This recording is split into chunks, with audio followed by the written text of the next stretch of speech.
Sam Harris just betrayed 97% of atheists. Now, there's about 3% of you guys that are really dug in, you've really researched, and you already know this. But the other 97% that just kind of blindly follow their leadership around, believing the things that everybody is soundbiting from each other, that this is really going to be shocking to them.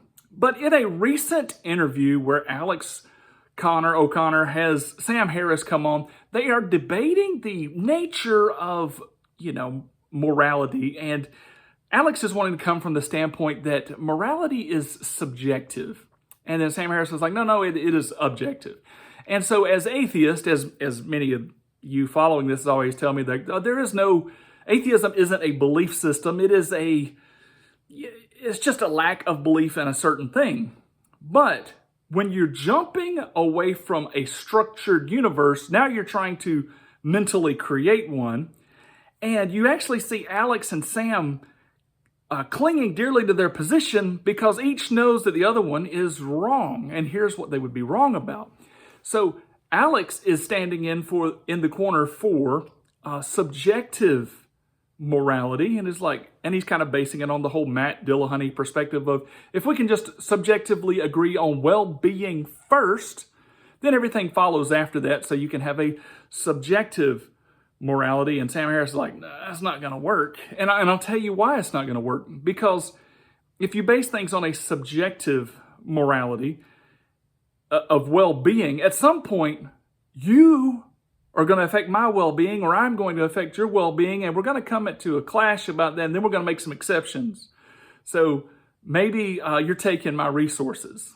Maybe you have hurt my feelings. Maybe your freedoms are impinging upon me in some other fashion. And so eventually there's going to be some clashes, and it's going to get violent and awful, and you're going to see societal breakdown if you try to base things on a subjective morality.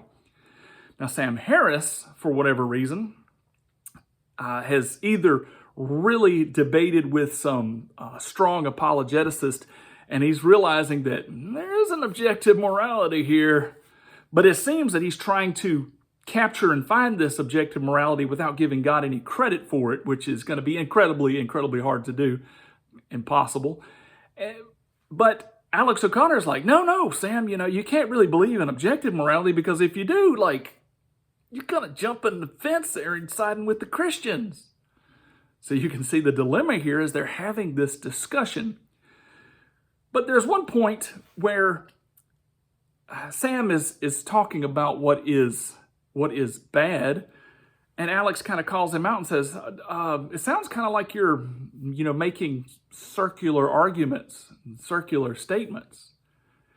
And this is where Sam lets the cat out of the bag, and he's like, well, there are things in this universe that are, well, let me give an example. The consciousness is the only evidence in this universe for consciousness. And I really messed up that quote there, but the only proof, the only evidence for consciousness is being conscious. He said, there is nothing in the brain that shows that a person is conscious. There's nothing you can look at that is proving that that person is having a conscious experiment. And what's really interesting with that is, since he is a brain surgeon, more skilled in this than, the rest of mankind, and he's looking at it, he's like, well, by all scientific measurements, there's no way really to measure consciousness. Consciousness is its own evidence. Now that is a betrayal to all atheism, because all atheism needs, logic and underpinning and facts, and we sure don't need any assumptions. Now, if consciousness is the only evidence for consciousness, then that means its reality is measured by personal experience. And some of you know quickly where this is going. So one of the main lobbying points of atheists against Christians is that, hey, you're just having a personal experience. And that doesn't mean anything. It's delusional, in fact. But consciousness is a personal experience. And I would even go further to say that we all are familiar with some sort of delusion in our consciousness because we all are aware of truth and lies. We all believed something at one point that is no longer true, and we're not living in the same reality we were living in, so we could say we were living in some form of a deluded reality previous to that. And so we could be wrong about things, but there seems to be a right that we should be striving for. So the question is then, with delusion, I could be deluded, or if the only proof of consciousness is that the personal experience of it, the consciousness itself, then it might be that that person over there is experiencing something that is only the proof of itself. So their relationship with God being the only evidence of itself, if that is the case. And all of this creates a huge might be real scenario. And it's obvious, Alex doesn't want to cling to this. He's like, that's interesting. What do you mean by this? He says, it sounds like circular reasoning. And that's exactly where atheists take Christians all the time. It's like, you believe that because the Bible says so. And then Sam Harris further sinks the ship by saying, well, hey, there's no branch of science nor no field of study that doesn't start off with some brute assertions.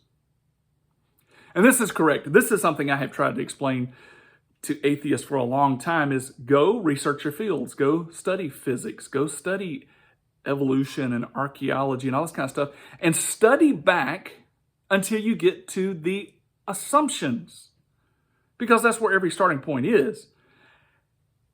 And here Sam Harris is defending his tautology basically by saying, well, we have to do it.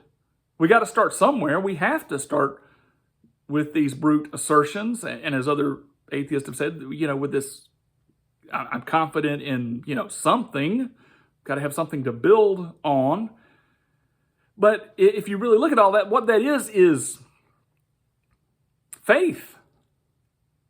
It is faith. I put trust that my personal experience is actually experiencing something very real. I put trust in that you're telling me the truth until I find out otherwise, and etc. So after you find out that you're in a faith game, be it you're an atheist or a Christian, once you're in a faith game, now it becomes a matter of consistency and alignment, because the only way you know you're not in a delusion is if it never seems to fall apart, if everything seems to be consistent, accurate, and reliable. So then you can just kind of step away from this whole thing and look at it all at once and go, well, which system posits faith to begin with? Which system said, hey, this is about faith?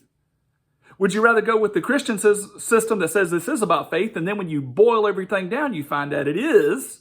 Or would you rather go with the system that says, no, this is all about hard facts, it's all about data, it's all about this, it's all about that, until you press and press and press and get deep enough, and you find out that it is about faith?